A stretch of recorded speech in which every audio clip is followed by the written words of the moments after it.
you for your patience. I'd like to call the meeting to order, please. It is 7:10, and once again, I do apologize for the late start. If you could all please rise and join me in the Pledge of Allegiance. I pledge allegiance to the flag of the United States of America and to the republic for which it stands, one nation, under God, indivisible, with liberty and justice for all. And if you could also please join me in a moment of silence. Thank you.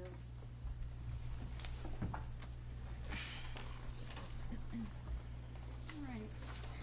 I'd entertain a motion for the approval of the December 2nd school board meeting minutes. I'll make the motion. By Keith, do I have a second? I'll second it. Seconded by Retta. Do I have any changes, additions, edits? Hank? I wasn't here. You weren't here? No. Are you sure? I am sure because I was coming back from you know where. Okay. All right. He Any must have other felt you in changes? spirit. He was here in Yes. spirit, absolutely. I was the mole. All right. Seeing none, all in favor of approving the minutes as amended? Aye. We're unanimous. Thank you. Correspondence. I have a correspondence folder here. In it, you'll see the weekly substitute reports. And additionally, you will find a petition that I received via email.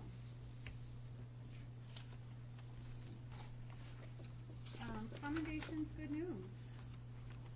Who would like to go first? I can go first. Excellent. For sports, our hockey team won their last game 5-3, and several students went to Florida this past week for football, and they brought back the state title this past weekend. For football? For football, yeah. Good. There was a small group of boys. Mm-hmm. I think they were all 8th graders too. And they went down, they left the 6th, and they just came back this week. And they had a lot of games that they did, and they won the state title. Was it for Screaming Eagles? I think so, yeah. Very cool. Thanks. We have a couple of clubs that are starting. We have a yoga class for the teachers after school that should be started in January, if all works out. And Miss Guthrow is starting a Random Acts of Kindness club. It should begin in January. She saw something about it when she was taking one of her classes, and they would have a group of people that would do really nice things around the school, and even they'd go out to eat and they would randomly pay for someone's meal or just to bring a little bit more kindness into the school. The music department has been hard at work. We had a winter chorus strings concert last week. It was enjoyed by all. Tomorrow, the jazz band, select chorus, and 7-8 orchestra will be visiting Bartlett Elementary School for their annual winter performance. And on Friday, we will have a winter holiday assembly for all students. The 7-8 chorus, 7-8 strings, 7-8 band, select chorus, and jazz band will be performing at that assembly. Some holiday happenings around Mountain View. We are trying to reach out to those in need this holiday season. Team 6-1 is collecting money to buy Christmas gifts for a family. They sold for 50 cents a little Teddy Graham type thing where you got a candy cane, you could send a message to one of your friends. It just ended today and they raised over $325. Team 8-3 is collecting unwrapped gifts for Toys for Tots, and that'll end this Thursday. And Team 8-1 is still collecting money to help Liberty House. Friday will be our first Spirit Day, which is Ugly Holiday Sweater Day, and the money that's collected there will help local families who have had some misfortunes in their life this year. All right, thank you. It's a lot going on. Okay, from the elementary level, at Maple Avenue, our 4th grade students will be performing their holiday concert tomorrow night, weather permitting. It's called Snow Biz, under the direction of our music teacher, Derek Landano. And the concert will be here at the Goffstown High School Theater at 7 p.m. The Student Council are encouraging Maple Avenue staff and students to continue to participate in our Pajama Day on Thursday, the 19th. The theme is wear a pair and bring a pair, so we're looking for pajama donations. So staff and students will be encouraged to wear pajamas and bring another pair to donate. This supports our outreach project with the Warmth in the Mill Yard program. And last year we collected 285 pair of children's pajamas, which went to local shelters.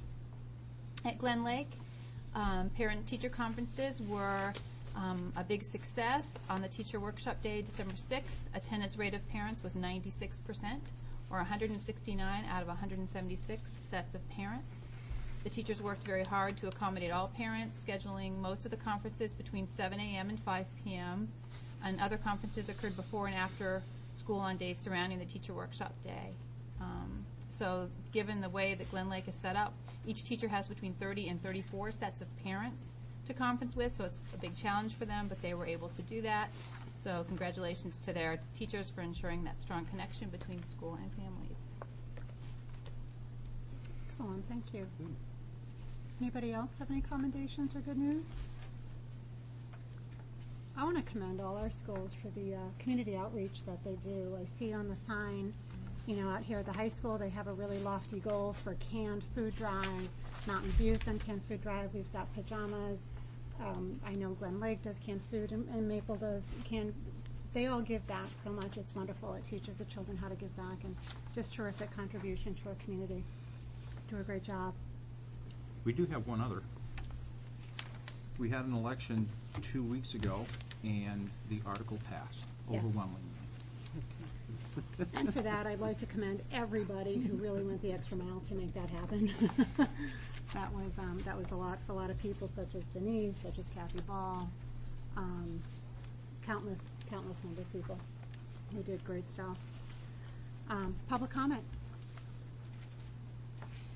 All right, once again, I need you to, if you want to take a seat there, you're welcome to. State your name and your address for the record. And as you may remember, we've got 3 minutes. Okay,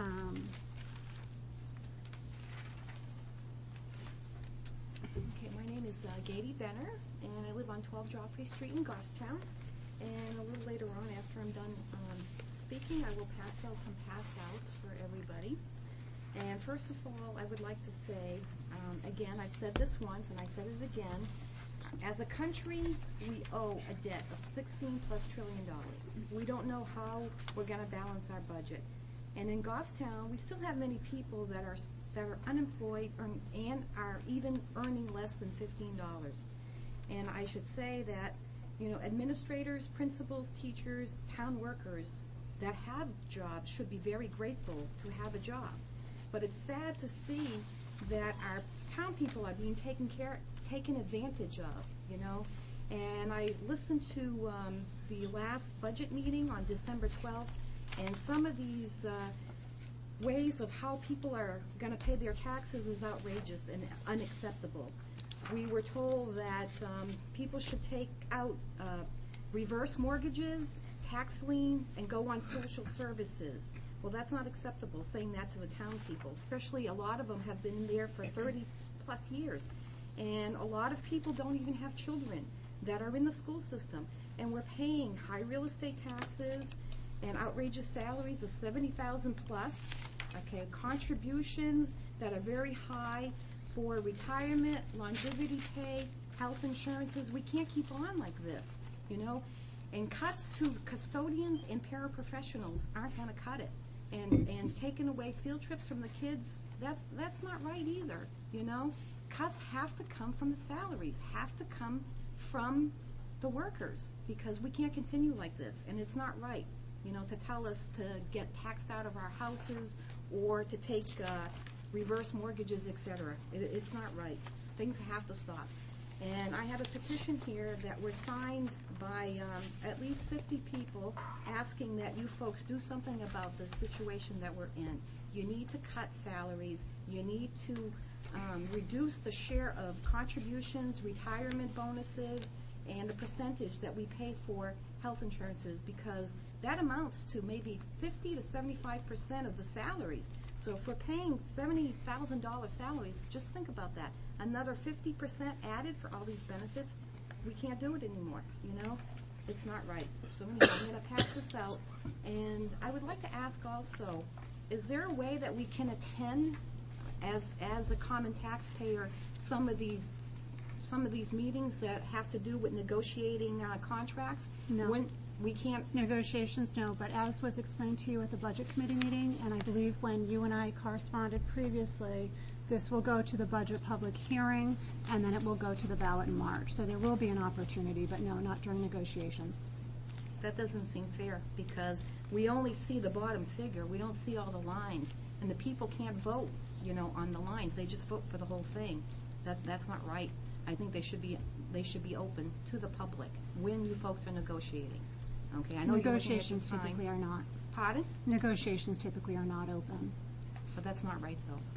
Is there a statute that says that we can't come to these meetings? Is there a law saying this? 91A, negotiations, it's the state's right to know law, RSA 91-A, and I think :2. It's the thing that when we get to the end of this meeting, sometimes we go into non-public. It's under the same kind of So thing. why wouldn't that be non-public? If we're taxpayers, then we're paying that, though. Isn't it like the right to know, that we should be able to know all these things? Point I of mean, it doesn't All make right, guys, sense. yes. I have 2 point of orders. One, I think we decided the time. We Two, have, yes. I don't think that we're in a position to give her legal advice. And third, her handout, I believe, should be handed to you to make sure it's an appropriate handout for the school I'm board. absolutely fine with that. Absolutely fine with that. And Okay, you so are not want- incorrect. We you are want at the time. handouts to go to Yeah, you? if you can just give it to me, that'd be It's a terrific. copy Yeah. of the petition that was sent to you. I wasn't sure if you had And sent that was in the it. correspondence folder. Okay. So that has been. And it's a letter that was written to Goffstown Today and Goffstown News, so it's already been published. But anyhow, I made copies for everybody, and this is a copy of the whole petition. And I guess that's it. All right. Thank you. Yep, thank you. And for the record, if anybody wants to send me stuff, they can send it to me. I don't need the chairman to tell me if it's appropriate or not. No, but normally in the past, when handouts have been given out at a meeting, we've checked to make sure it's nothing that should be non-public or personnel-related. Okay, That's all we do. okay. Okay, it's not personnel related. It's Yeah. something that's been already published. No worries. All right. No thank worries. you. All right. Standing committee reports. Policy Review Committee. Oh, Where sorry, are we? that's me. Okay, who's hello? Ooh. Yeah, you guys have already seen. Yep. We have pushed a few things off until the January meeting, because we did use all our time to come forward with first reads on policy JEB, which is age of entrance, regulation JEBR, the administrative procedures for requesting a waiver of school entrance age for first grade, and policy JG, assignment of students to classes and grade levels. The committee has unanimously voted to recommend this to the full board, so we're at our first read, and then 2 meetings from now, we'll have our second read and hopefully a vote on it. We also came forward with a recommendation to the full board to have the New Hampshire School Board Association review the Goffstown policy book. That was a unanimous recommendation as well. Basically, to go through our policy book, make sure that we're up to date with laws, if there's any issues with them. The last time that we did it for the Goffstown School Board, Ellen Vermont was chair. So, doing some basic math, that's in excess of 12 years. Okay. I would support that recommendation. We're also doing that in New Boston. I think it's a wise investment. And then also IKE and IKER, we did not have time to complete that. We had intended on coming back with a read on that, but that had to get moved to the January meeting as well. Okay. And on the agenda for the January meeting, we're going to be discussing policy regarding students participating in sports, specifically Ascending District sending students into sports. And we're going to find out all policies that speak to it and give it some consideration and come back to the board, because you'd indicated at the last meeting that you'd like us just to check what our policies are. And, Can you speak to these changes here on JG? Policy JE. Basically, we were in violation of a fairly new statute that was in the state, which mandated that if a child turns 6 on or before September 30th of that academic year, that child must be in a full-time program and entered in first grade. What we need to change is if you had, let's say you had a child that was in kindergarten and felt that he wasn't ready or she wasn't ready to advance to first grade, no longer do we have that discretion at the principal level. Can I just ask a question? Sure. Our policy did not conform to the law. Correct. We were not in violation of the law. No, I should say, no, there was no Okay. violation. I Yes, just we wanted to make sure conformed. that it was clear where we landed and where we I started. Yeah, I apologize. Thanks. Philip brought up a very good point. I misused a word there. So what in essence it is, since we don't have a full-time kindergarten program, the child automatically has to be in first grade. You can't hold him back, and the state says if he turns 6 by September 30th, you need to put him in first grade. That's the big difference on that. You know, for example, we changed may to must because the state now says we must do this. And we also made changes, superintendents of schools to building principals. We brought the decision-making process down to the school level, which has been our past practice on that. Has it been our past practice? Yeah, the principal decide if a child needs to stay back or moves forward, or if somebody comes in from another state or another community, the grade placement, it is done. There is an appeal process that goes to the superintendent or his or her designee, as well as coming to the school board and to the state. Okay. Now, can we make comments at the first read? Yep. Okay. I got a chance to look at this, and I know that September 30th is the date, and I looked carefully. We need to add the words, and I think you said it on or, and much of it says will be 5 before September 30th, and then further on it says after September, so the September 30th is missing. Should be on and So if we before. can do on or before, it shows up in a couple of different places. We can certainly make that change for the second read. Oh, cool. No, I think you have to make, Or- I think if you have to or make a do I motion make for the the second motion? read. You can't Or- make a motion on it tonight. Right, so what I probably should do is Make a I'll just motion. put all of these in writing so the board can see them at the second read. How's that? And motion can be made to And then I adjust can it. make a motion based on that. Okay. Dan, if you want to send that to Denise, Yep. we'll type it up for you. Oh, great. Super, thank you. Does anybody else have anything additional? All right, thank you. So this will be back for second read in our second meeting in January. Not the first, it'll be in the second meeting in January. All right, PNC. PNC hasn't met since our last meeting. At the last meeting, we talked about the Cornerstone and the Dream Keeper, not the Dream Catcher Award.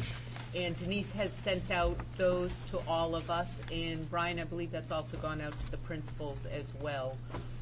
We have extended the deadline to January 15th, if I recall correctly. In the past, it had been due in December, but we want to make sure that everybody has an opportunity to nominate folks for those two awards. Also, at our last meeting, we had begun talking about some of the achievements of our schools, and periodically we get updates here and there. And Brian had mentioned that he had actually pulled together a document that summarized the achievements with some data over the years. And I don't know if you want to talk a little bit about that, and he has a copy to share with everyone. Sure, if I can pass this over, Mr. Labor. This is something that MC has done a lot of work, and Lene from our office has done a lot of work of pulling together different assessment data and putting it into one place. So I give this out to the board for your review and your consideration. We thought this might be something that we may want to give out prior to voting. I think that there's a lot of good information in here and really highlights and showcases the level of achievement of the overall school district.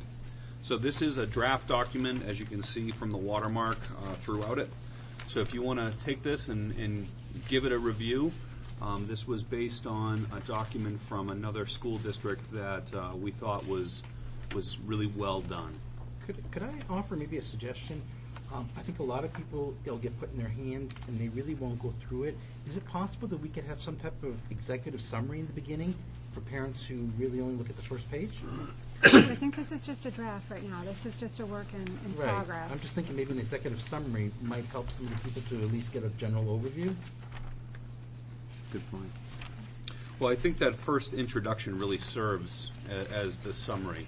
Yeah, but no, I'm talking executive summary that maybe highlights some of the important things, some of our goals. You know, in other words, build upon this introduction a little bit more, encompass some of the ones in here, or a general summary of, you know, our kneecap scores that continue to go up, things like more of a general comment like that.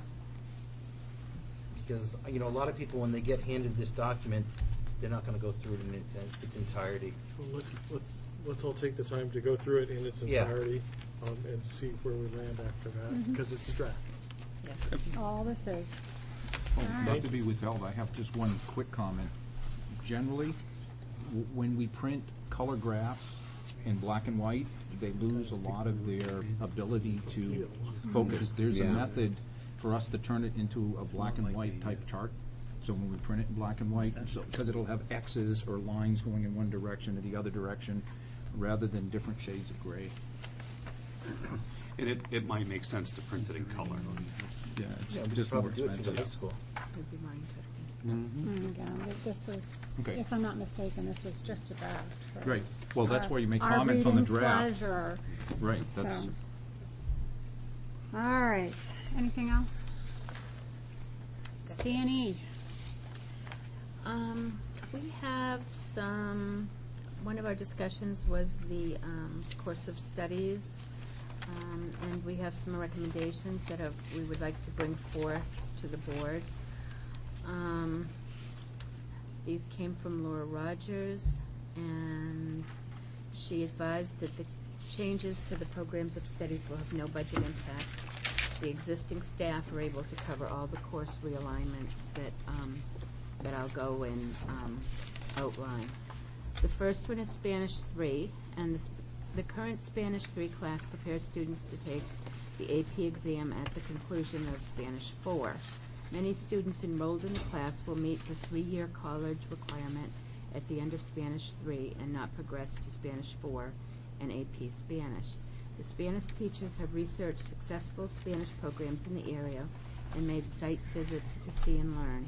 After much dialogue, to better meet the needs of all students, it is recommended that the Spanish 3 class be offered as 2 courses. Spanish 3 will be college prep for students who plan to take the 3rd year and stop. Spanish 3 honors will be for students who plan to continue onto the AP exam. So that's the first course that I'd like to put out for okay from this board.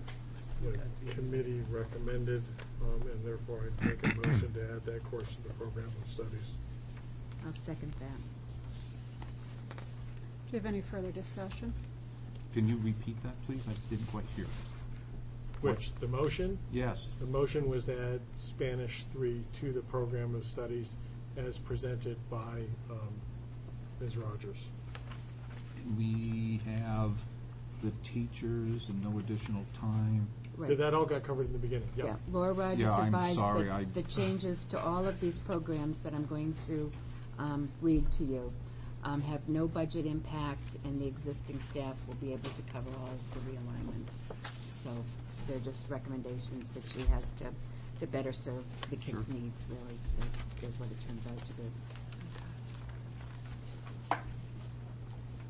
be. Anything else? All in favor of approving the motion?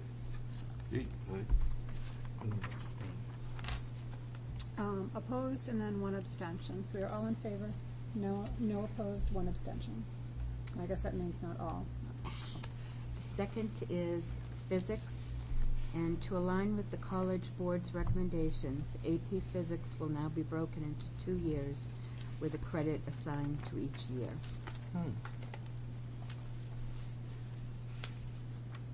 So, say that again, I apologize. Okay, So to- AP Physics. This is physics. To align with the College Board's recommendations, AP Physics will now be broken into 2 years with a credit assigned for each year.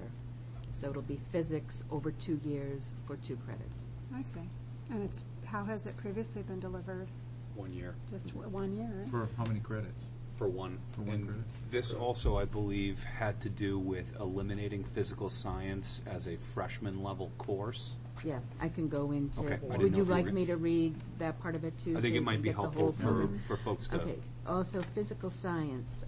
Students will now have 2 options to meet the physical science requirement. Students may enroll in physical science, or they may take biology or biology honors as freshmen with the understanding that they must commit to taking chemistry and a physics course before the end of grade 11. And that's just to align all of our classes so that they can get all the levels of science that they need at the right years. Okay. Any questions? Further discussion? Do I have a motion? Yeah, again, the committee moved it forward with its recommendation, and I would make the motion to add physics. Are we calling them A and B? Or 1 and 2? I can't remember. I don't remember I can't remember either. that she assigned anything to them. I Okay. don't remember. But the end result is physics being 2 years. AP split, Divided physics into divided into one 2 course. years, 2 years. one credit per year. So moved. All right, that would be by Philip. Do I have a second? Second By that. Ginny. All in favor? Aye. 1, 2, 3. We're unanimous. Thank you.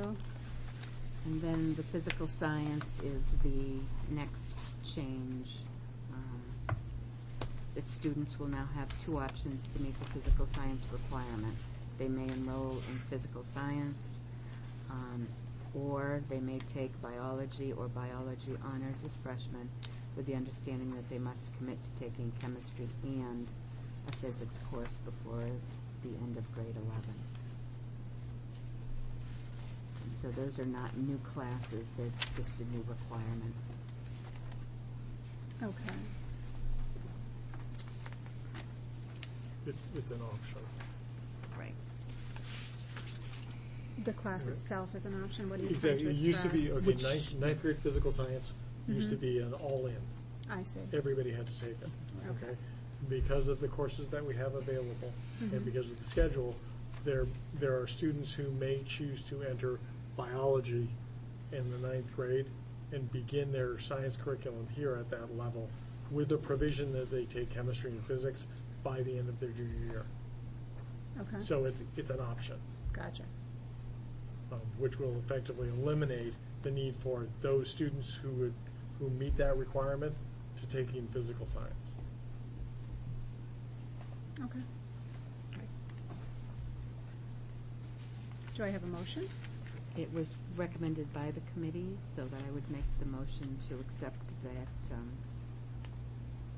the option of physical science. Second.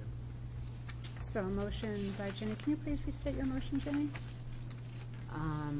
The motion is to accept the recommendation of Laura Rogers, that there will be, the students may have an option to meet their physical science requirement. Okay. Any further discussion? All in favor? Aye. We're unanimous. Thank you. The next one is math investigations, which was an elective, has been removed from the program of studies. College and career ready standards require that students to complete Algebra 1, Geometry, and Algebra 2. So there really is no need for that class to be offered anymore. And I don't know whether we discussed it in our last, because the last 2 C&E committee meetings and our last couple of board meetings sort of have overlapped in my mind. But just to give you a little bit of background, the administration has found ways to provide pre-teaching and post-teaching in the Algebra 1 classes, which has allowed them the opportunity to do a couple of things. One, to eliminate pre-algebra from the curriculum at all, and also to allow students to progress at a fast enough rate to meet all of their math requirements and no longer have a need for that particular course. therefore it's being eliminated. So we would be saying that everybody coming through the 8th grade, because it's got to come through the middle school, they're being trained up there, so by the time they get here, they can get that satisfied. It's not so much satisfaction, it's simply that, to be perfectly honest, that was a course that was available that would allow students to meet their mathematics requirement, to have sufficient math credits. And part of the reason for that was because students were taking a pre-algebra course here that was rendered unnecessary and invaluable, for that matter, for those students. And what the staff has done is to create an opportunity for students who are having difficulty with algebra to have a period during which they get pre-teaching and post-teaching. So the lesson that I just got, I get some post-teaching. That's what we talked about. And then pre-teaching for the next lesson. Right. And what they found is that they have raised the collective ship high enough. Right. So they've been able to eliminate the bookends on that, which are pre-algebra and math extensions. Now I remember. It was a good idea. Yeah, That yeah, was it what worked we- out really well. That was a math- the The math presentation we labs had. are Yeah, incredible. Right. They Yeah. really helped kids in math a lot. Oh, yeah. Okay. So that's more an FYI than anything else, Yeah. right? We don't need to rush on that. Is that it? We had some presentations that MC brought some teachers in to speak with us, and we had, they're amazing just to hear what they're doing in these classes. I'm just amazed. Athena Chisholm came in, and she talked to us about close reading and the applications that they're using with close reading. And she's working with teachers and helping them to be comfortable with the close reading. And Sandy Fife came in and went through math fluency practice and explained how the initiative is being rolled out in the district. And she had us do some math fluency facts as well to make sure we knew exactly what was going on with the students. And how she's bringing resources and materials to the teachers to use in small group development. Nicole Doherty gave us a presentation on ELA and math binders that the teachers are using to tighten content alignment and improve instruction so that everybody can be on the same page and have kind of a handy resource to know what comes next and how some of the teachers are developing those in their classrooms. And the next generation science standards we're looking into right now, and they will be going K till 12. And the SAU 19 curriculum revision cycle.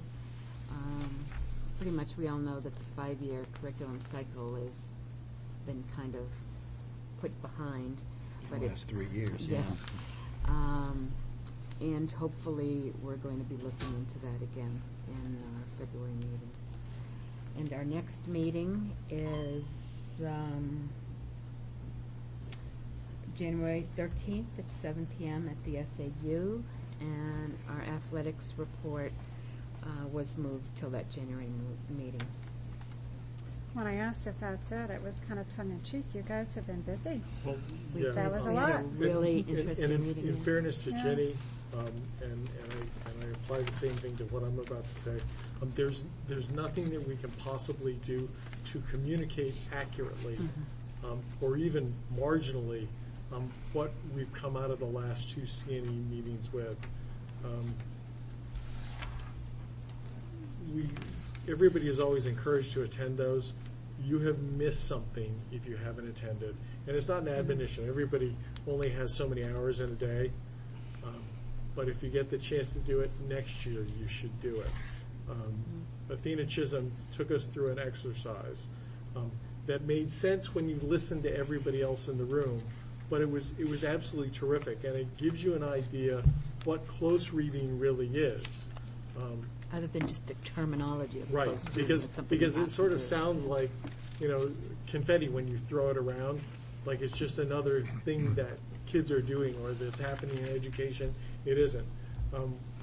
Everybody in the room sat down and read a passage, actually read a work called Salvador Late and Early. And then we at the end of doing the exercise ourselves and really getting a feel for what close reading is, we then got a lesson in how it's used, and how it's migrated into the classrooms, how it's impacting students, and what close reading means as a tool for teaching. In all subject areas. Yeah, I mean, you All couldn't have left the room without being really excited, sort of jumping up and down, and that really that's the thing that I think gets lost on the community. When people say we're paying teachers too much, we're spending too much money, what they're forgetting is, or what they may not be seeing, is what our teachers and administrators are doing for our students. The professional development pieces that go into developing people who've been doing this for 20 years and people who've been doing it for 20 months in order to get them to a place where the students, when asked what he noticed, says after 20 minutes, oh, there were 778 animals in that passage. I mean, which is really sort of staggering when you think that here's a child who we were told struggles a little bit with reading, but as it was being read to him, could listen and pay attention enough to lots of different things, and at the back end of this could tell you how many different animals there were in this passage. And this is at an elementary school level. Right. That's Mhm. great. Yeah. And so it's a wonderful place for your students to teach you about what they're good at. Really, really, really exciting stuff. So if you didn't get to listen to either one of those presentations, the where we're at, where we're going, and by the way, here's what we're doing in a couple of specific areas, try to go the next time it comes up. It's really, really great stuff. I can't stress that enough. And all of a sudden you begin to understand, okay, here is what our community gets making a thoughtful investment in education. Really good stuff. So, And the amazing thing that I always come home with is the incredible amount of teamwork that goes on, where we can send one person to a workshop and they come back and the whole community is taught and mentored and set up, and like the books that I was telling you about, everybody has that resource to. So when we criticize teachers for making too much money, people don't understand it's not a 180-year job. It's a job that people do and put their heart and soul in. And it's during the summer, it's during vacations, it's after school, it's before school. And they save the community so much money that taking something on themselves and running with it and bringing it to everybody, we pay for one workshop and it just goes throughout the whole district. And it's amazing that happens, and people don't need to be that excited and don't need to be that invested. They can come for their paycheck and go back home, but our teachers really put so much more into everything that they do here, which is, why we have the quality of education that we have, and why we have to be sure that we take good care of them so they'll stay here. Just to add a little bit to what took place, because I shared the sentiments. I've talked to many people, college level, every level, and the type of skills that they're learning, especially with close reading, is stuff that I think society at large is criticizing, that students aren't coming out with these skills. And it's the type of thinking, critical thinking, questioning, being engaged in the learning that made you realize that this stuff is happening, and it's happening in our schools. Ben? Well, from what I'm hearing, this is fantastic. It's This is phenomenal. what we're all about. And I think if we could put something like that into this document somehow, some way, I don't know, but I mean, if there's something that we could do to tie all of this in with what we're doing, what I'm hearing here is absolutely what we're all about. And this is what it's all about, and this is what we need to let people know and publicize this to the nth degree, to the point where it becomes, oh my God, doing it again. Well, fine, we're doing it again because this is what it's all about. But seeing this and what I'm hearing tonight, if we could do something like that, I think that would be great, and publicize this information. I think that's phenomenal. I think that is phenomenal. Good stuff. And I did have my 4th grade daughter correct my math check. 49 out of 50. And the one I got wrong, I thought it was my multiplication. It was like 11 minus 7. I got wrong. I was trying to get to the end. It was a timed exercise, so you had to think quick. So you've never seen a group of adults work so earnestly and furiously in your entire life. That's wonderful. That's great. That's great. Excellent. Well, thank you. Well done. Well done, young lady. Budget Committee report. Budget Committee has had only, one meeting on the school budget and one on the town since we met last. I do want to speak a little bit as to what was discussed at the town, on the town side of it, because I do think it's relevant. I think it's something that we should know. One of the biggest pieces was they requested some information from the town administrator as far as what it would look like to decrease all non-union employee salaries by 3%, which is the raise that they got last year, so take that away, in addition to not allowing a raise come July. So that request was sent out, and again, where there are CBAs in place, this was just for non-union employees.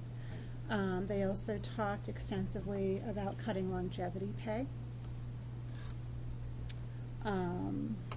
Once again, that can only be for non-union employees, correct? Right. The focus was to non-union. A couple of the cuts that they made, they did not make many. There was, like I said, a lot of talk surrounding the other two topics I just mentioned. Animal services, cuts in furniture to the PD, clothing and uniforms is really where we were. They did also discuss Parks and Rec, the library, and didn't make any changes there.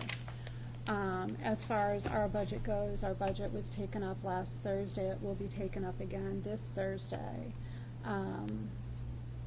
They did propose some cuts to our budget. They were voted and approved by that board. Field trip transportation in Bartlett and Maple and GHS were all cut. The administrative salary pool, the entire line was zeroed out. District grounds custodian was cut. Could you go back to that? It was Yes. zeroed out from what number? 15,000. Okay, thank you. 15,000 was taken out from what we proposed. Right. Is what I'm saying. This is all these numbers are against the budget that we propose. And then the district grounds custodian was cut.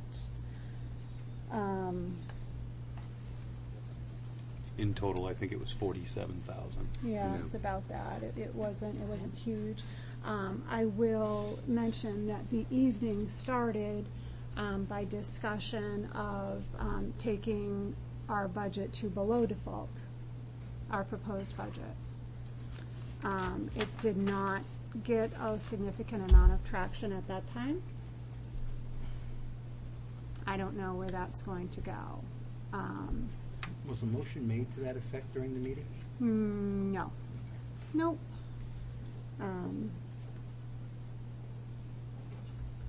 Don't think I'm forgetting. I really did try to take some notes. Is there anything I'm missing? Because Ben has been in the audience. I think that pretty much sums it up. Yeah, it was a long, arduous meeting, and I'm being polite. Mm-hmm. Yeah, I don't remember. It was about 2.5 hours, I would say, and I do compare it to last year when we went to 11:30 without a break. I'm still not over it apparently because I continue to talk about it. But no, it was. I think those are the biggest pieces. Was that discussion about bringing it to below default? There were several motions that put out that did not pass. Books at Maple. the MVMS library para, there was a motion on the floor. We've proposed 2. There was a motion on the floor to cut 1. That was, that did not pass. And interestingly, the Mountain View Middle School, the field trip transportation, there was a motion to cut that did not pass, because it was, that particular line was linked to some other expenses for special ed transportation, and whatnot. The other piece of the conversation at the table, there was quite a bit of conversation surrounding the overall state of taxation in our town, and as it pertains, that we are very much absorbed by the residential, taxpayer that we are. Our taxes do go high. I mean, every year on both the fire is looking at the fire department's looking at new fire stations at millions. We all know that our elementary schools are, need of renovations. Requests for new police officers, all these things, and a continued discussion in town about taxes and how the taxes are out of control. I think it's something I would like our board may want to talk about from a leadership standpoint. There is so much emphasis on cutting expenditures, as there should be. That is definitely a piece of the conversation.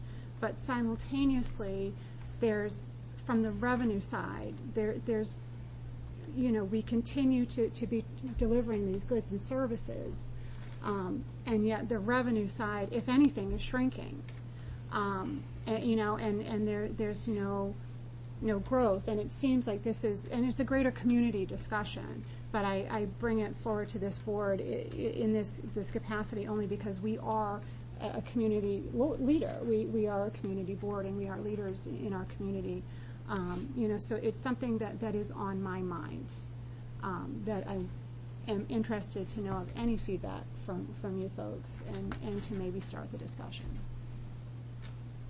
One thing that I probably shouldn't say, because I'll get myself into trouble. Oh, then Miss Virginia, perhaps you shouldn't. And I don't mean to, but last year there were a lot of warrant articles on the town budget that said no tax impact. Mm-hmm. And in fact, it did not cost money for all those warrant articles, but I don't think people also realized that that was money that they had been asked to spend because they had too much money in their checkbook. And instead of giving it back as tax relief, it went on and people voted on all these things thinking, oh, well, it's not going to have an impact on my taxes.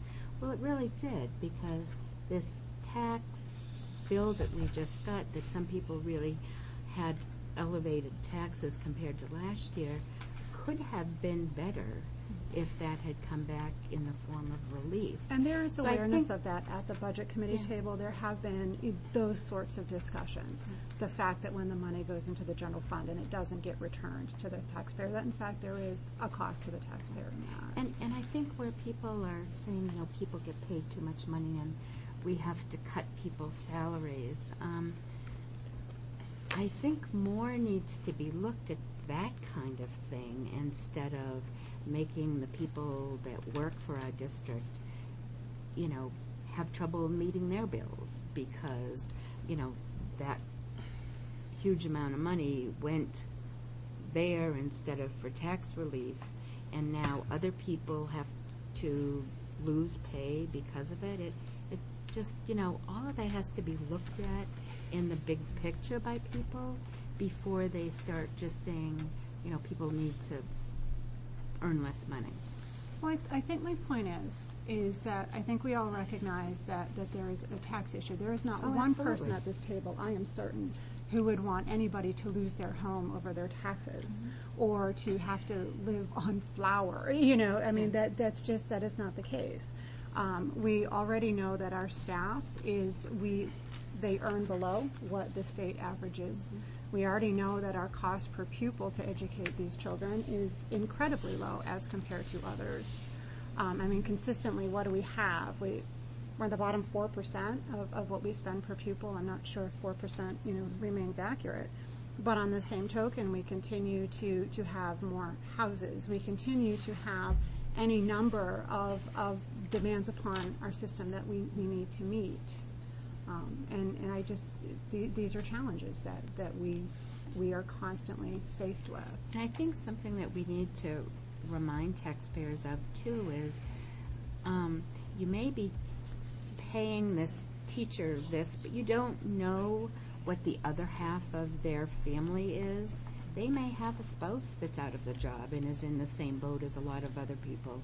And by decreasing the money that they bring home is not going to be helpful to anybody. It's not like just because there's a person who works for the school district in that family that they're making $1 jillion because they have the same problems in their family that everybody else does, with people being laid off and taxes being more money, and so it's not like you can just look at people from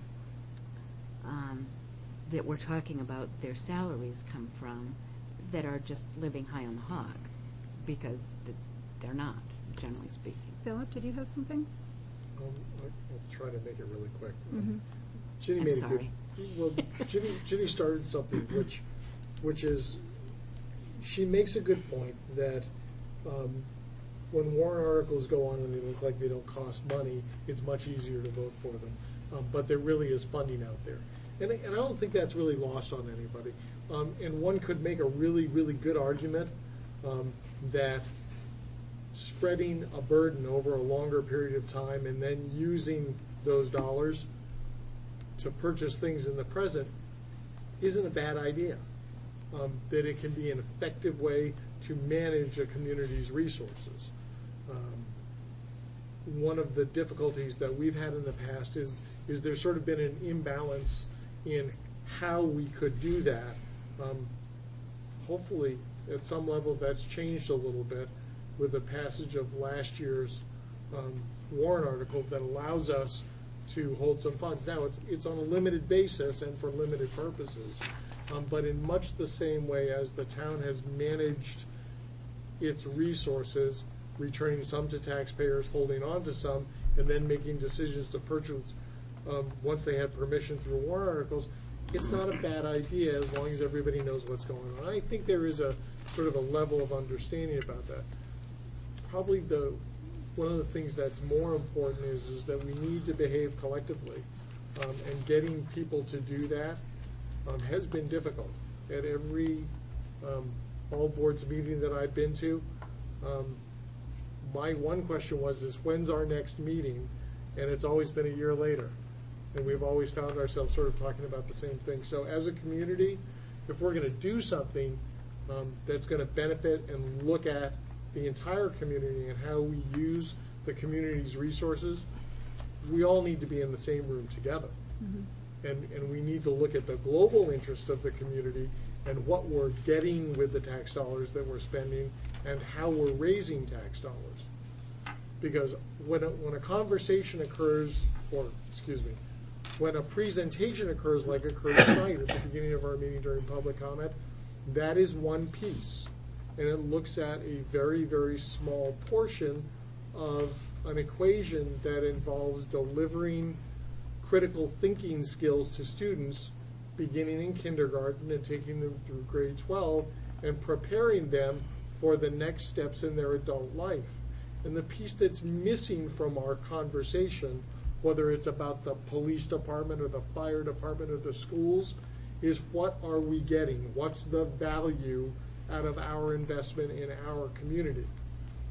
So if leadership is part of the conversation, then leadership really has to do with getting people to pay attention to everything and to participate in all pieces, instead of talking about a very focused piece a couple of times a year and the impact that has. I agree. My 2 cents. Well, that's it. I mean, we are one town, We are. and I agree. And it doesn't make any difference whether you're the With- library trustee, the cemetery trustee, the school board, public works, the police department. Doesn't make any difference how big your slice of the pie is, notwithstanding what any of those folks might say about their individual slice. We all have to work together to make decisions about how our community gets the most benefit. And one of the ways that your homes get the most benefit in terms of assets is because you have a vital, vibrant, attractive school system, and you can't have that without attracting quality people to do the work. I have a question for you, Diane. I was going to say who? I missed a letter in there. It's all good. Would it What do you be got? fair to say that the Budget Committee actually received our submission without hostility, understanding the presentation and the reasoning for the information and the understanding where it grew from this year and the amount that it was above default? Yes, if I understood 100% of your question. There's no question that the consensus that I sense at the table is that they think we presented a very good budget. There's no question with that. And where the lack is, and I think I've heard it before, is our loss of revenue, where that's going down, which might, by the way, possibly get mitigated as commercial properties, if there's a petition warrant article to try to get Mass Road, if we can get commercial and not residential, that helps the tax base, helps the overall ability to raise that revenue on the other side. Again, that's the piece of the Yeah. puzzle. Yeah. Because That's our budget has not been received negatively. The efforts to cut have been oriented around tax rates and expenditures. And that's what their job is. For whatever it's And, worth, Dan, my comments really had nothing to do with specifically the budget committee. It was, if we're gonna. Oh, I and didn't comment on your comment, To your but, point, yeah. I think that we have to look at things globally, and commercial development has been part of our master plan since, Hank, you can answer this question. A long time. Since he moved to town. Yeah, and But, so, commercial development, so many developers have said it's so hard to do anything in Goffstown. It takes so long to get anything approved that by and large they're discouraged. They can go somewhere else and get it done in 3 months or 6 months rather than a year and a half. So again, part of our community discussion needs to be, okay, what does it mean to attract, and how does one go about attracting commercial development, and what kind of commercial development do you want to attract? You know, You have limited land for commercial because of when zoning first went in, as you probably all know, if it was a farm, it became agricultural. If there were homes, it was residential. If there were businesses there, it was commercial. Anything left became industrial or commercial. It was not too well organized the way the zoning basically went in the beginning. there's some hurdles to overcome. 50% Absolutely. of our zoning is still agricultural. Pardon? About 50% of our town is still zoned agricultural. Yeah. Um, And then we have limited access to roads. Right. In the sewer and the water. And infrastructure. I was just up in the. But if I could just finish to Dan's point, and that's exactly the other piece of it, is the revenue side and what we can do as a town to try to help, mitigate some of the expenditures that we have. Go ahead, Brian. I was just going to share that I think this is a really good inquiry, and I think it's worth having some more in-depth conversations with the other elected officials in town. Philip just had a series of good questions on this topic. Maybe what I'll try to do for your next meeting is pull together a list of questions that we might want to think about and consider expanding the conversation outwardly, because ultimately I think the Budget Committee understands that based on our enrollment, we have services that we need to provide for the kids, but it just comes down to the overall tax burden in Goffstown. That's what it is. So yeah, I hope I certainly didn't indicate any sense of hostility because No, I not did at all. I There just wasn't. wanted to, in Make the my point. form of a question was kind of like a comment, but I wasn't there. I've only watched the video, and it's different when you're there because you can see everything It does and make a not difference, necessarily does what it? the camera is showing. Yeah, no. No, it wasn't. All right.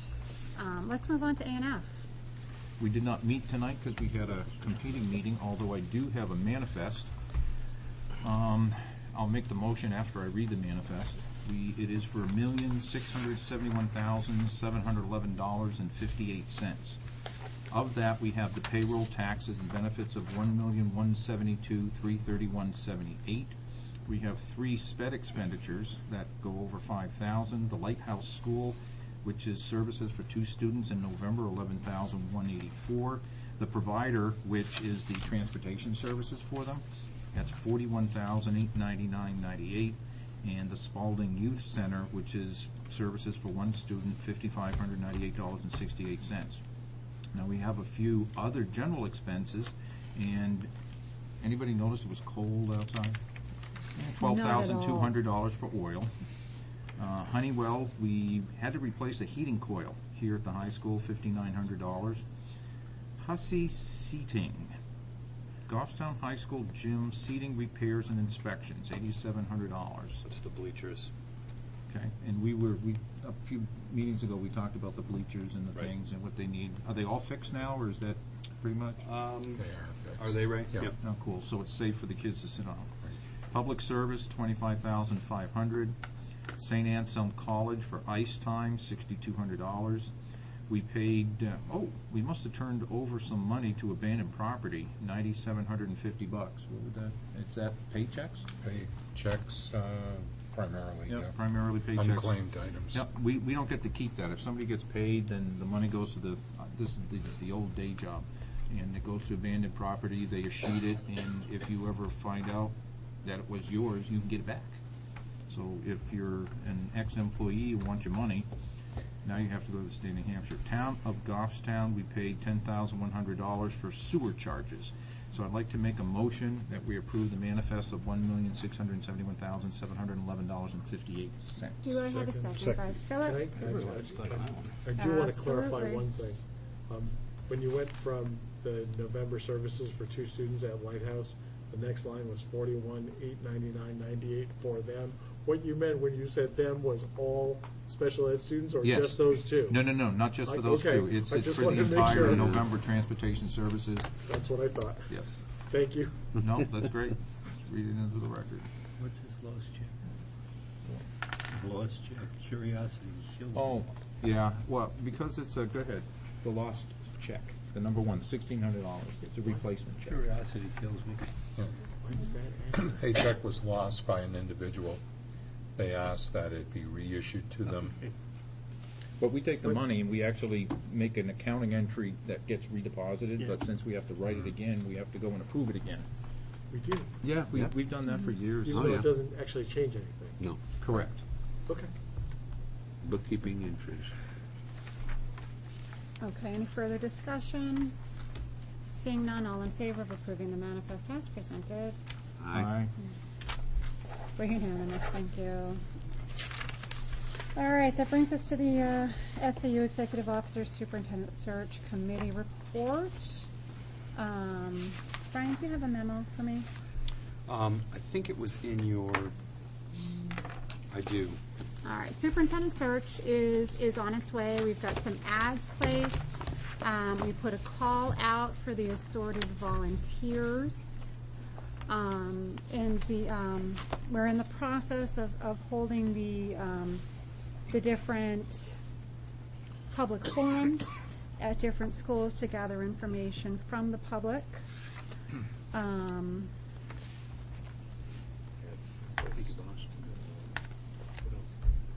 Yeah, we've got the ads placed, we've got call, we've got responses from our parent volunteers.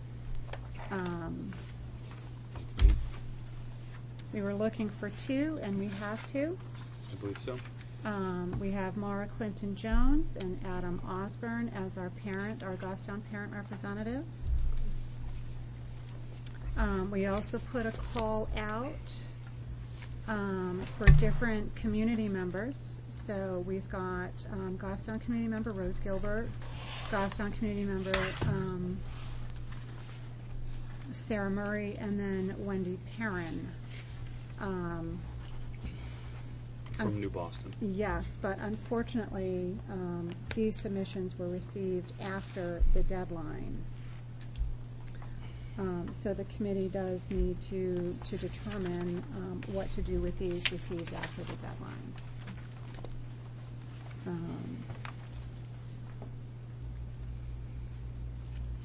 Other than that, we are moving forward. Superintendent report. Well, it wouldn't be a superintendent report if we didn't talk about a gym floor. Which Right? We've got 2 gym floors to talk about this evening. I only complained about one last time. Well, unfortunately, one of the new areas in the gym here at the high school that was repaired, it appears that the repair didn't take, and the floor has raised up, and so we're evaluating what that means. I don't know if it was installed incorrectly. I don't know if we got water underneath coming up through the floor. Not entirely sure what happened, but if anyone's interested tonight, I'll take you down there and show it to you. And as I reported last time, Mountain View. The section at Mountain View, it will be covered under our insurance, but if you think about the back of the gym, there's a significant portion of the back of the gym that's below grade. Mm-hmm. And so essentially what's happened is either the foundation drains are no longer working correctly, or there's some kind of a drainage issue. I have Mr. Agate getting some pricing to put a really heavy-duty gutter system across the back of the gym, which I think would have a tremendous amount of benefit in terms of getting the water before it goes down into the substructure. So we remove the need to have the foundation drain working correctly. So we're working on that. We're trying to figure out a timeline of when that gym floor is going to be repaired as well. It's obviously in the middle of basketball season, so the timing is not good. Mountain View Playground. The board may recall over the summer you gave us permission to rip out the old wooden structure. Mrs. Hastings has been working with kids and she's collecting some information from the kids now of what they'd like to see on their playground, so I should have some more recommendations, I think, at our January meeting of next steps for that project. Sergeant Camp with New Boston progresses along. We have a survey that will be going out to Goffstown 6th grade parents to get a sense of people's level of interest, so I think that's a good thing for our kids.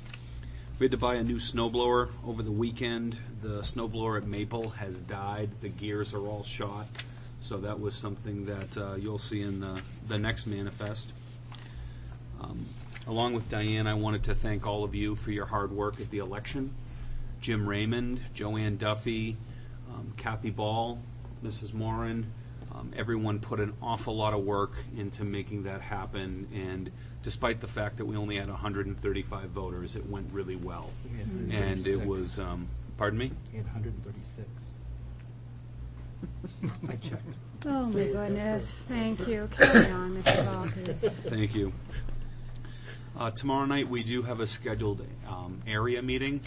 We are a little nervous about the snow that looks like 4 or 5 inches of heavy wet snow. Mr. Cloutier had a good recommendation, I thought, to try to hold that meeting a little earlier. So I wasn't sure if folks had. I hadn't gotten a response from Wendy. She said, actually, Wendy said she could be there at 5. Right. But I don't know about the other members. I don't know if Jenny can get here at the SAU that early. Yeah. I'll do my best. Okay. Well, the only reason would be if it's snowing, the earlier we start, the earlier we leave. Right. Oh, yeah. And I know if we don't have it on Tuesday, it's gonna be difficult until next year. Yeah. Just an FYI, the brunt of it's going to come during the commuter hours of 4 to 5. What I saw was between 2 and 6 is when it's supposed to be the heaviest. So we're there while the snow's piling up. Right. Just stay only late. Bring your sleeping bag. hold up would be a meeting that I will need to attend, that I'm not sure of when it's. I'm out of town. Right, so you're, I mean, the only thing that I might be able to do is if you start early, I might be able to call in for a little bit. That'd be good. So if you're going to start early, let me know. If you're starting at 6 or 7. 5-ish? Well, no, but I mean, if you're starting at whatever the scheduled time was, I won't be available. But if Okay. you start early, I will. So You would be available at 5 if we yeah, called for you? a little bit. Yep. At Okay. least maybe for an hour anyway. Okay, Good. that's, you'll let us know tomorrow? Yeah. Yeah. Yeah, I think How we did our didn't hear post- back from everyone. It was posted for 7. So it didn't get unposted, so we couldn't start at 5 anyway, if we didn't modify the posting. Because we don't have our 24 hours, unless it's an emergency. And I think snow accumulation might be determined emergency. I don't think so. No? All right. Not Why to don't be we look into difficult, but that? I don't. But we should. I don't. Well- I don't think. I don't. If think it's they would if require it's say 7, that. it's 7. Okay. All right, just let us know. You'll let us Okay. know what. But Yep. in any event, if you can get me a number that I could potentially dial into, and then I'll do whatever I can. Okay.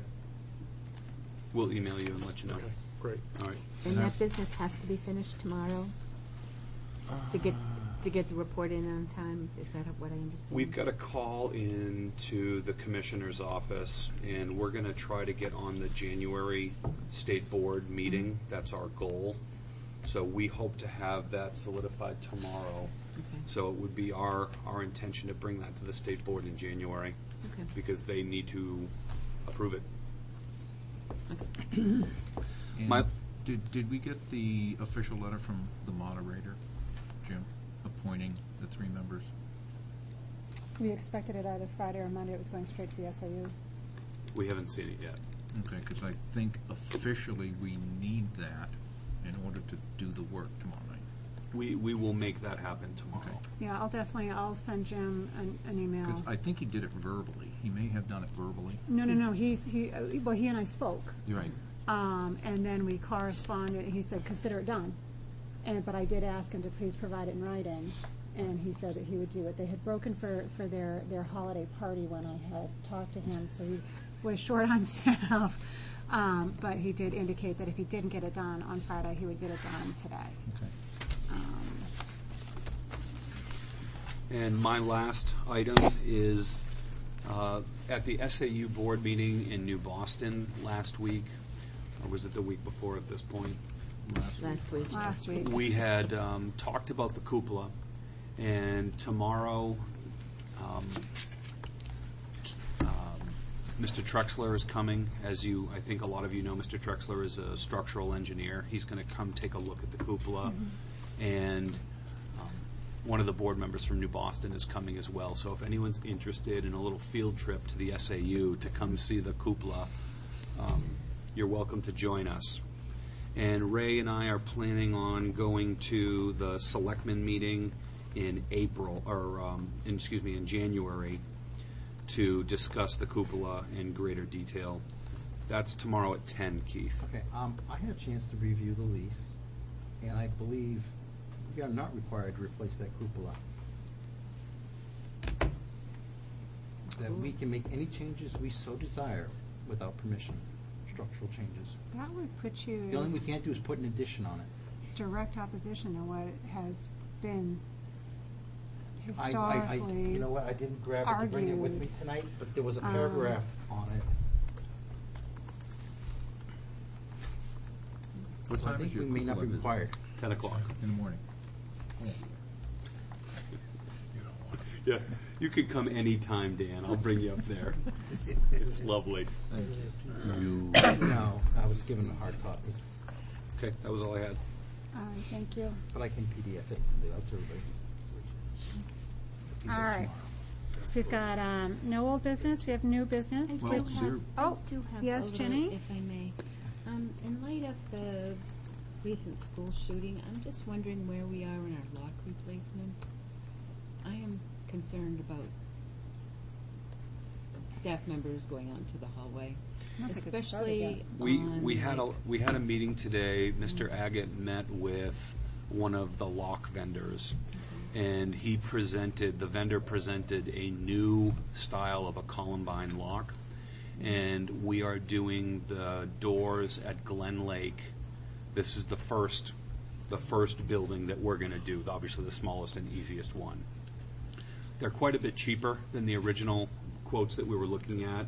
Originally, the doors were around $200 a piece, the lock sets, and these are under $90. So we wanted to get a sense of them and see if this is a good option, but we're proceeding with that. In January, we'll work on getting the camera systems going that the board had approved. So those, the DVD, the DVR systems and all the cameras at Bartlett and Glen Lake, and the new one at the high school will be on the work queue. I'm concerned about the door locks, though. The cameras are one thing. The door locks put people out in the hallway and keep them from keeping kids safe, in my opinion. And I would like to see, and this is just my thought, I would like to see, especially like the rooms that are around the entryways to our school done first instead of doing the easy school, like at the high school, doing this first floor. Glen Lake, of course, everything is open. Right. But I would like to see us go to all the schools and get the areas that are closest to the places where people can come in and get those locks in place, and then go throughout the rest of the schools and do the rest of the doors. Just a thought. Well, we can certainly share that sentiment with Mr. Agate as he's working on his work plan. Thank you. And it goes without saying that school safety remains one of our absolute top priorities. This is the most important things that we do. I have one other old business, and that's the Lions Field Tri-Town agreements.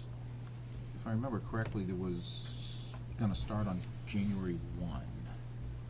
It was anticipated to start on January 1, and this was like a month ago, and then we were going to talk to Lions, not the Lions, but the Tri-Town. We were going to talk and to them like We as did that. well. And that, do we have anything for us to approve? Yeah, we've finished up the agreements with Tri-Town. We've involved the rec department in that process. We've finished up with the Lions Club. I think at this point we were just waiting for Tri-Town's signatures, and then we're going to be bringing it to the board completed. On January 6th. It'll be after the Yeah. term. Well, it can always be retroactive. Yeah. I'm not playing much ball in the winter. No, not a whole lot. Do we need to Unless make we any do snowshoeing. changes on our insurance for this?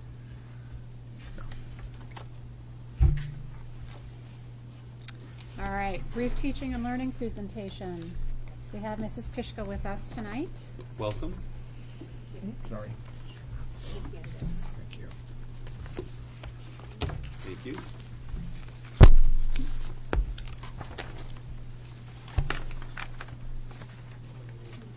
So I want to start by saying I'm here tonight to share Maple Avenue's library service delivery model. I want to start by thanking the school board members for supporting the decision to relocate the fourth graders from the portable unit and place them in the main building.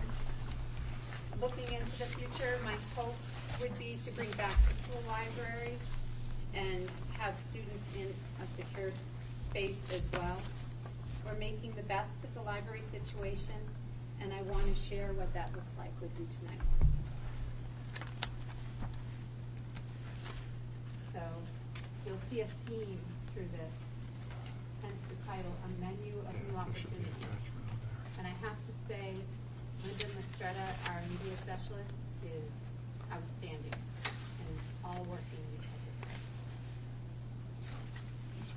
So this was something I shared last year with you. We've done some reading. And this is from the role of a library media specialist in the 21st century, talking about libraries not having boundaries and that library is everywhere. So in our school now, we have many satellite library places where children can get books and resources for teachers. It's up and running smoothly, and I'll talk about each of the areas briefly with you.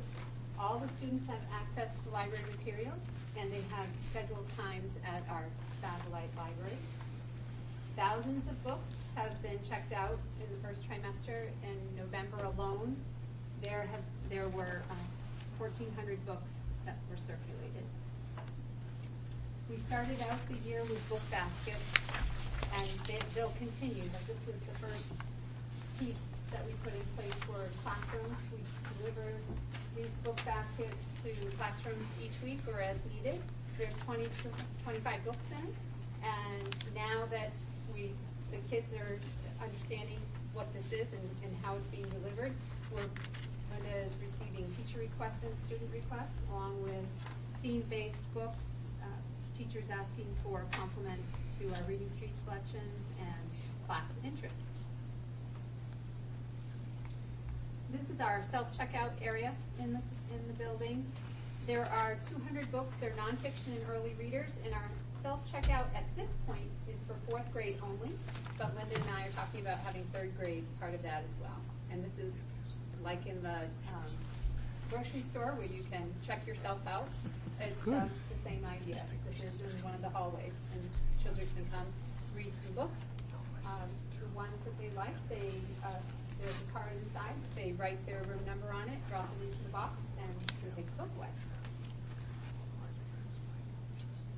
Our literacy place has over 1,700 titles in it. It's fiction and biographies, and there are also periodicals.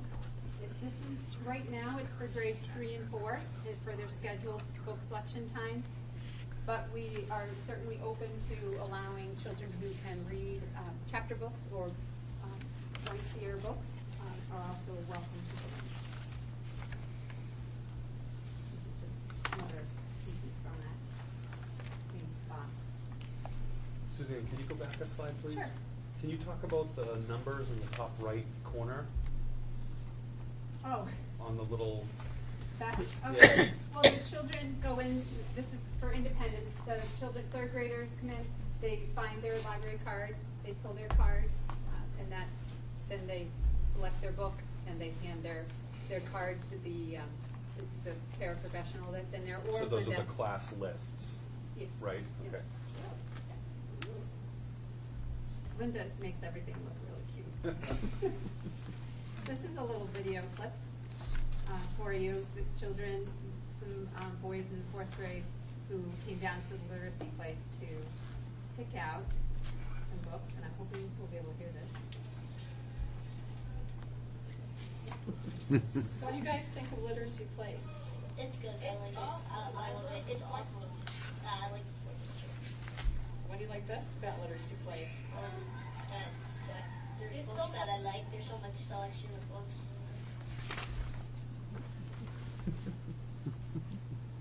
The Book Nook has also a little over 1,700 books. They're the early reader collection, and there are audiobooks and periodicals in here as well. This is mainly for grades 1 through 3. However, the same thing, if a 4th grader would want to go in and select one of the early reader picture books, they're welcome to do that. Very colorful. It's a nice spot. And here are some 2nd graders just talking to each other.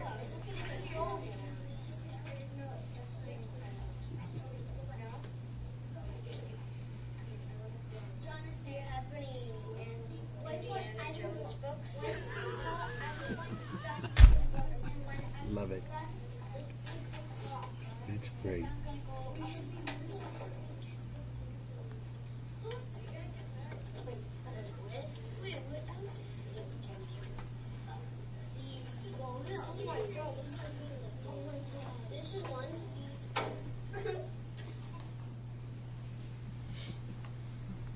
That's good.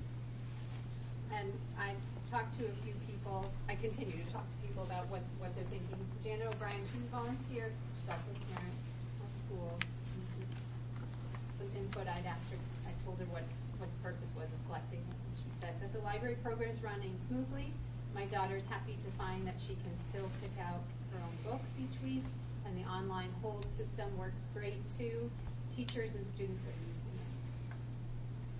And that's actually quite a popular thing, the online holds. The children can go on computer, including at home, and order a book, and it's there for them the next day. A couple of our leaders at school, student council president and vice president, Emma Yard says, it's nice to have more areas to pick out books. It's also easier to find the books you're looking for. The self-checkout is great for taking on more responsibility and getting ready for middle school. The book buffet and the online holds are my favorite part of the library service. I like the online hold because it's efficient and you will get the book right away. That's a fourth grader Yeah. writing that. Jiminy Crickets. Right. And then our vice president, Gavin Palmer, he says, I like the new library setup because there are a variety of books to choose from. My favorite way of checking out books is using the online holds. I like this system because you can check out any book that the library carries and it's delivered the next day. Now here's a picture of the portable currently. This is the library office. Linda's office is in here, and when she's not over there very often. She's over there mainly to contact vendors or do some processing with the paraprofessional that's there, or helping shelf books or orient our volunteers in shelving books. But as you can see, there's a number of stacks. There's 3 back on each side, and so the supports are great to have underneath. Just reinforce that. We did place them carefully, thinking about the steel beam that goes down the center. But this side, this is one side, and then we use the other side, perfect timing, for our professional development for teachers in literacy and math. We've created a teacher resource center where it's a meeting space. It can fit 23 people very comfortably, probably more not so comfortably, but there's certainly a lot of room in there. It's a workspace. Our common planning meetings are there, grade level meetings. It's a reference area as well. There are professional collections there, and there's a laminator and one of the photocopiers. Teacher takeout is another thing Linda put together for the teachers to select books while they're in the staff lounge having their lunch maybe. She has professional books in there, and also summer reading list books are in the staff lounge. So some of what I talked about, the borrowing opportunities, this is what we rolled out currently, but we're starting to make changes now that Linda's feeling that we're doing all right, but we can do more. So this is what we currently have, scheduled times for all grades in areas, the satellite library areas, online holds, basically for all grades. 3rd and 4th grade can do it independently. 1st and 2nd would need assistance, parent or teacher. They all receive book baskets in the classrooms, and the self-checkout, as I said, for the book buffet for the 4th grade, but we're now looking to extend that to 3rd grade as well. Linda, the most important and enduring role that the library media specialist plays within the school is the provider of information, services, and skill instruction. And so her direct instruction with students is extremely important. She is able to now, because of her time being freed up on the clerical side, she's now able to teach during our enrichment block. She does literacy instruction for grade 1 and 3. There are 2 sessions of grade 1 literacy and 1 3rd grade session. She teaches and does planning. She's done that all along, even before this year. Technology integration, book selection with students and teachers, and research support. then Linda has invited other librarians from our district to come and visit, and this is from the librarian that's Goffstown High School's librarian. She says her impression after seeing the space, I was very impressed with your new library setup, despite the obvious drawbacks of having a decentralized facility. The library is everywhere concept is fabulous. The space that you have set up around the building have highlighted the importance of reading and information in a way that a solely centralized library cannot. In fact, Goffstown High School is considering adapting your model for our 50th anniversary celebration in 1516, setting up history stations to bring the information out of the library and into the halls. Your spaces are colorful, educational, engaging, and fun. That's the update on library services. Have any questions for me? You're welcome to come visit. Looks like. Thank you, Mrs. Fishka. Thank you. Well done. That was very nice, thanks. All right, guys. You're heading out? 2014, yes. This is another thing that should be publicized of what we have here. I mean, there's a lot of tremendous information tonight that needs to be put out, given what we're facing in March. Well, one hope is by doing these little 10-minute, bits and bringing this into our regular meeting that's televised and shown, that this is one way to try to help do that. But I think this is phenomenal. This is absolutely phenomenal. Well, this model has really worked well, and I'd like to thank Suzanne for her leadership and her vision. I mean, her concern was to get the kids out of the portable. That was the reason. That was the catalyst for this. And what they put together has really exceeded expectations, and Mrs. Mistretta has done an amazing job too. So, great job, as always. Thank you. Well If I done. could just ask one question, I'm curious to know if other schools are doing similar things, because it's interesting to think about the 21st century skills and the libraries being everywhere. And is this something that's unique to Goffstown, or other schools consider? We had a reason to do it because we needed to move the library, but are there other models like this? I'm not sure where they might be. I know there are, some of the reading that we had done talked about ways in which you can increase the number of books that you get into students' hands by making it more inviting. How can you do that? One thing we found, the self-checkout is huge. And maybe what we should, even if when we do get our library back, we should keep some of these spaces. I think some of the things that have been real exciting for the kids this year are things that I think we should hold on to. Right. And there's skills they need outside of school too. You've got them engaged. Yep.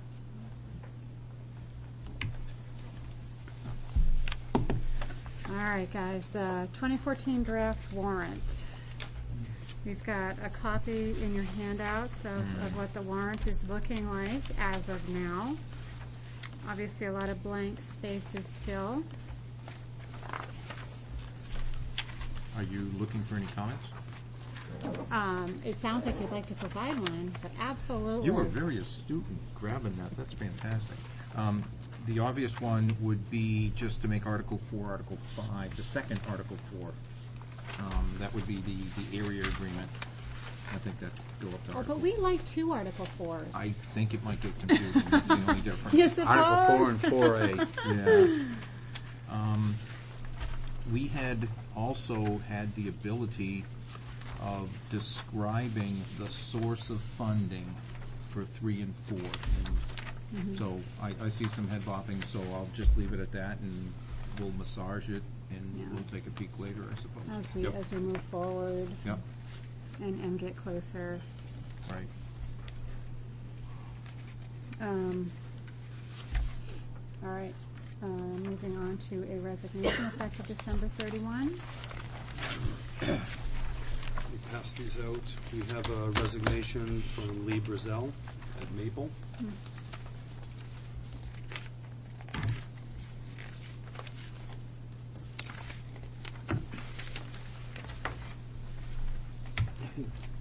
Is that enough, Ray? I'm sorry, Ray.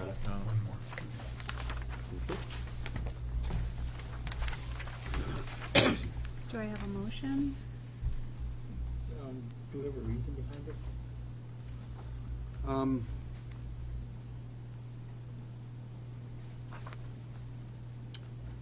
We need to have it done in non-public. We do have a non-public session this evening scheduled.